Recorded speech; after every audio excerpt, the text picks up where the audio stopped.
So folks, today I will be reviewing this, a scale trains Trinity slash thrall 42-foot steel coil car. Alrighty folks, so hope your days are going well so far.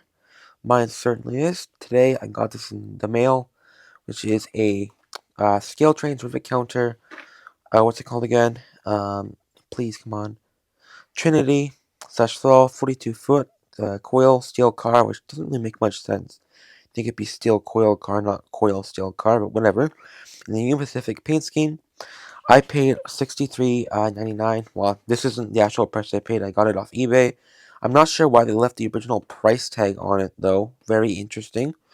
I'm not sure if the seller of this is Canadian or American. As I am Canadian, the shipping address for this person is in Canada, but they charge in American dollars. So interesting. I guess you make more money doing that anyways, with the exchange rate. But yeah, so yeah, that's what we're looking at today. This, I believe, I paid 53 US dollars, which translates to around 83 Canadian after shipping, which isn't too bad. This is the 2018 release, so yeah, let's get straight into it. All right, so for pulling it out here, it's very easy. This is brand new, also never opened. Well, I opened it, but besides that, never opened. We have the manual here, which is a very nice thing to see. Majority of manufacturers do not include manuals in their freight cars, but I really do feel that this is a very high quality thing to have. So yeah, we have all the detail parts here.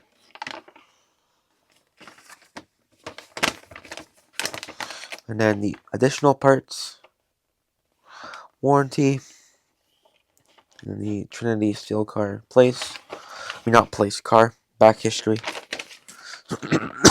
Sorry. And we have some additional parts here. Then we have a sticker pack, two sticker packs actually, not just one, for the steel coils. Not sure why they couldn't have put this on themselves, but whatever, scale trains. Now, of course, on the back of the box here, we have the history, which is very nice. I like this. And then, of course, we have the factory tape, which I did pop, because I wanted to take a look at it before I reviewed it. So yeah, let's pull it open here. This is the 2018 run. First time ever done an HO, according to scale trains. Oh, that looks a bit strange. Those handrails are coming off. Alright, that's popped out. No, that's not too good. Yeah, they're just hooked on, I see. It must be like this in real life then. Let's see if I can get those back on at least.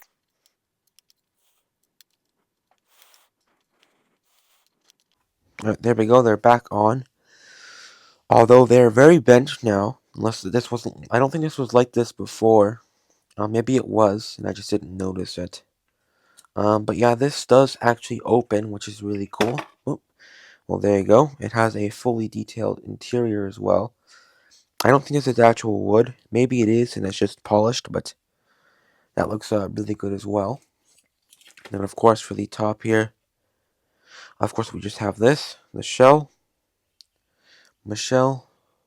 I'm not really a fan, though, of the way how these handles are held on, though. That's not really too good.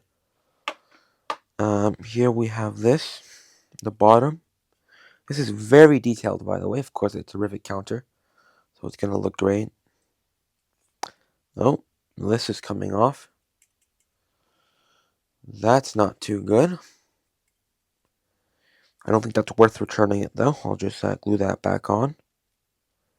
Of course, we have the patent-pending scale trains couplers, which look very strange. But yeah, let's look at these steel loads now.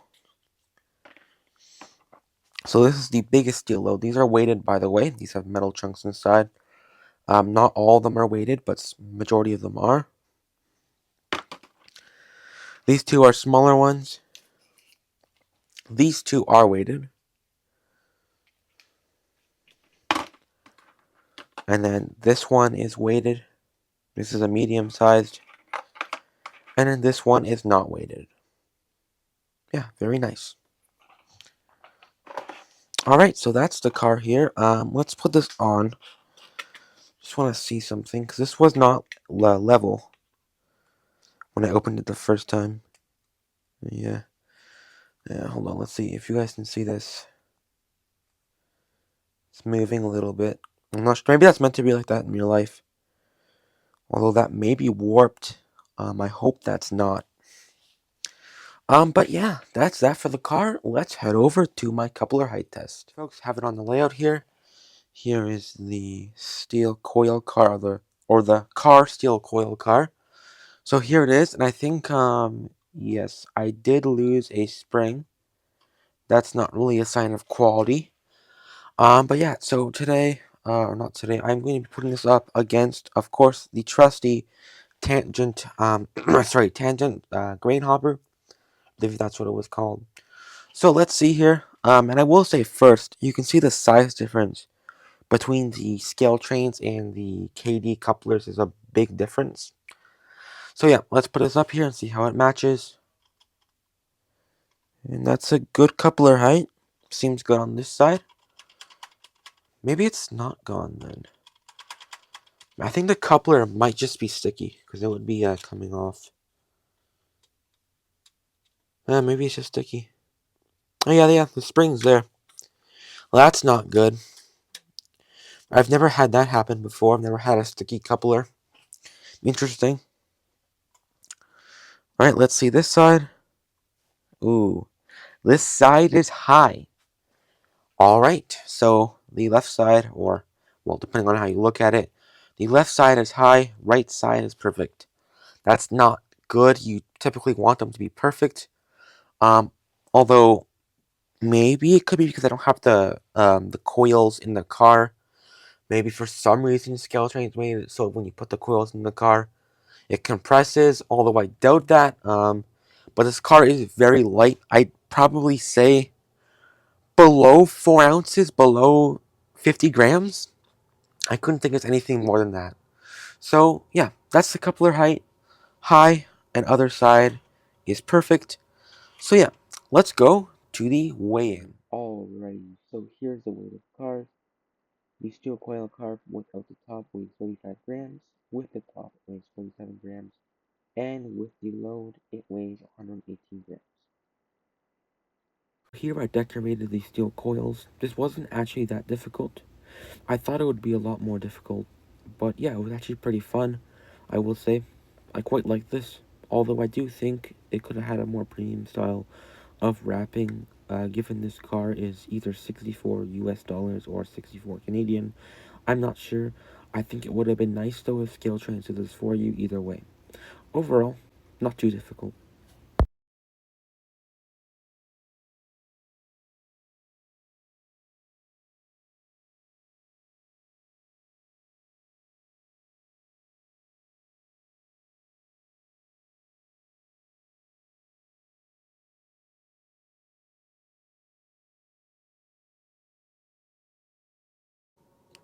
Alrighty, folks, so I just finished putting on all the wrapping for the steel coils, and they look very good, I will say. I like how it looks, but the problem is, with the big coil inside, it does not fit. Yes, you heard me correctly, this lid, or the top, doesn't fit. It doesn't close, so I'm not sure what's going on here, but it just doesn't work. Um, I'm looking at the manual still, or the sort of diagram, and it does show 2 small, 1 big, 2 medium. So I'm not sure why it's not working or fitting, because like without these, or without this one, the lid does close. So yeah, I'm not sure what's going on. I'm guessing something with the decking, as like in the top, the big coil does fit inside. So I'm not sure why it won't fit inside. When the model is together, I guess. So it's very strange. Not sure why. So yeah, maybe you're not meant to run the big coil then. I'm not sure. But yeah, alright, let's go down to the running session. Alrighty, folks, so I gotta say here, I'm not too happy with this so far as two of these handrails holders just popped out because they're not even glued in. And you can see here, this is with the 4 coils in the car. The gap is still pretty big. I'm pushing down on it now. Unless that's normal in real life, which it might be. I don't think it is though, but yeah, I'm not really too happy with that. You would think, especially since this car is around $64. I'm not sure if that's Canadian or USD. I'm guessing USD. That's around $100 Canadian. Just for a steel coil car. That's quite a lot, to be honest.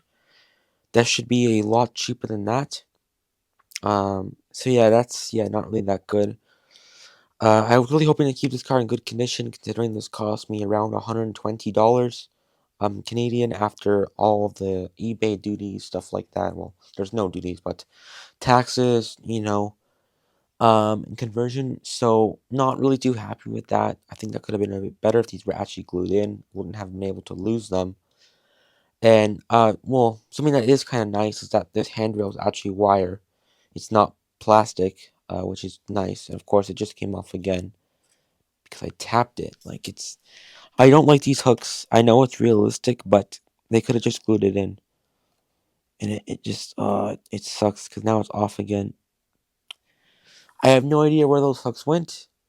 I thought they didn't fall off into the car because I had the shell off, so that's great. But yeah, without further ado, let's start the running session, and I'll meet you guys for the points.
Alrighty, folks, so for the points here, for those who are new to my channel, I do a point system out of 50. If I find something that's just bad or wrong to the prototype or just wrong in general, I just deduct points, starting from 50. So, I'm gonna be honest with you guys, I feel like I kind of waste my money on this car. $120 is a lot. That's a lot of money. Especially after everything. Um, I don't like it. I'm gonna be honest. It's like I don't understand how Sail Trains could ship it out with the oh, what's it called again? The walkway being like that and the hooks not being in right. Not even glued in general, just off. Like they all move. You can move them. You can twist them. And they're not even drilled in the right spot too. I think they should be a bit higher. Where that molded area is, which is a bit unfortunate. And especially since the car can't close either.